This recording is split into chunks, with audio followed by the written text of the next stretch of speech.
Chronicles chapter 6. Then Solomon said, God said he would dwell in a cloud, but I've built a temple most splendid, a place for you to live in forever. The king then turned to face the congregation that had come together and blessed them. Blessed be God, the God of Israel, who spoke personally to my father David. Now, he has done what he promised when he said, from the day I brought my people Israel up from Egypt, I haven't set apart one city among the tribes of Israel in which to build a temple to honour my name, or chosen one person to be the leader. But now I have chosen both a city and a person, Jerusalem, for honouring my name, and David to lead my people Israel. My father David very much wanted to build a temple honouring the name of God, the God of Israel, but God told him, it was good that you wanted to build a temple in my honour, most commendable, but you are not the one to do it. Your son, who will carry on your dynasty, will build it on for my name. And now you will see the promise completed. God has done what he said he would do. I have succeeded David, my father, and now rule Israel. And I have built a temple to honour God, the God of Israel, and have secured a place for the chest that holds the covenant of God, the covenant he made with the people of Israel. Before the entire congregation of Israel, Solomon took his position at the altar of God and stretched out his hands. Solomon had made a bronze dais 7.5 feet square and 4.5 feet high and placed it inside the court. That's where he now stood. Then he knelt in full view of the whole congregation, stretched his hands to heaven and prayed.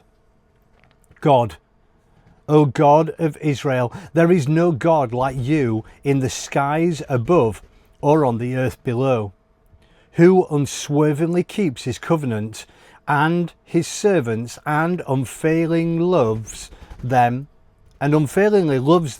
while they sincerely live in obedience to your way. You kept your word to David my father, your promise. You did exactly what you promised, every detail.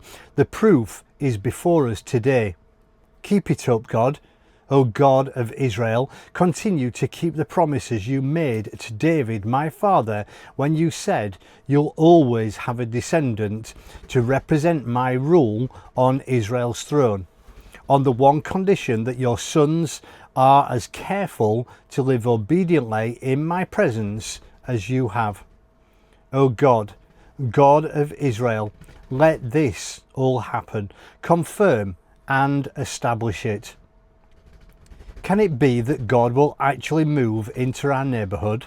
Why, the cosmos isn't itself large enough to give you breathing room, let alone this temple I've built. Even so, I'm bold to ask, pay attention to these my prayers, both intercessory and personal. O God, my God, listen to my prayers, energetic and devout, that I'm setting before you right now. Keep your eyes open to this temple day and night, this place you promised to dignify with your name, and listen to the prayers that I pray in this place, and listen to your people Israel when they pray at this place. Listen from your home in heaven, and when you hear, forgive. When someone hurts a neighbour and promises to make things right, and then comes and repeats the promise before your altar in this temple, listen from heaven and act. Judge your servants, making the offender pay for the offence, and set the offended free, dismissing all charges. When your people Israel are beaten by an enemy because they have sinned against you, but then turn to you and acknowledge your rule in prayers, desperate and devout in this temple. Listen from your home in heaven. Forgive the sin of your people Israel. Return them to the land you gave to them and their ancestors.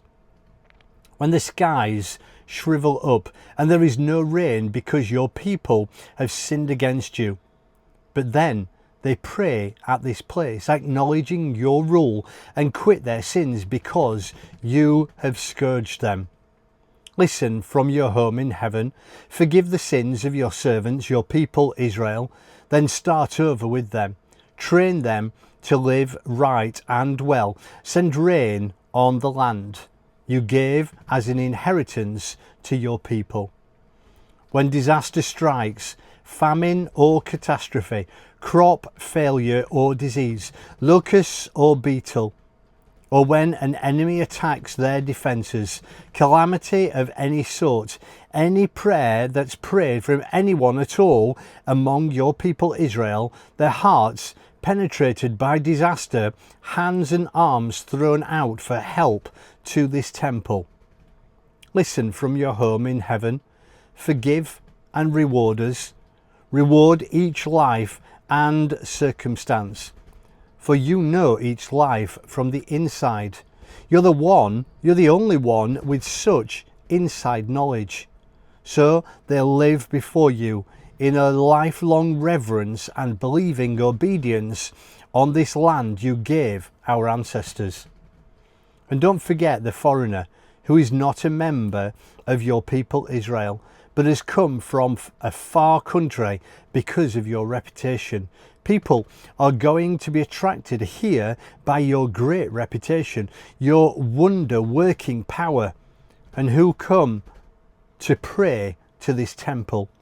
Listen from your home in heaven and honour the prayers of the foreigner, so that people all over the world will know who you are and what you're like, and live in reverent obedience before you, just as your own people Israel do, so they'll know that you personally make this temple that I've built what it is.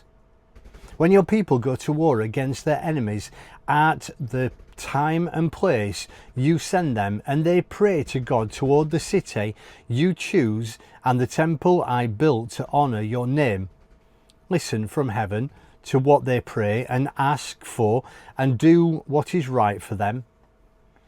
When they sin against you, and they certainly will, there's no one without sin.